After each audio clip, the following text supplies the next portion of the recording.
રાજનીતિમાં જે બદલાવ આવ્યો છે, એક જમાનો હતો કે કોઈ પણ નાની જાતિનો વ્યક્તિ રાજનીતિમાં સર્વોચ્ચ પદે જઈ શકતા.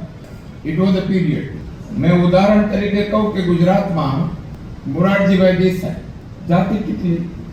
ઘનશ્યામ ઓઝા, જાતિ કેટલી? એ એટલા માટે થતું હતું કે ત્યારે આ જાતિની અંદરની તીવ્રતાઓ જનમાનસમાં નહોતી. ગામનો સરપંચ કોણ? તો કે ગમે તે જાય, ભલે એક જ ખોરડું હોય ગામમાં, પણ ગામનું ભલું કરે ગામનો સરપંચ. આ માનસિકતા જનમાનસની.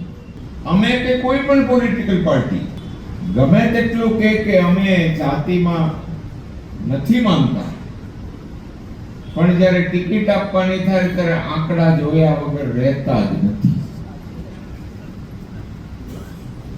આ નવી વાસ્તવિકતા છે.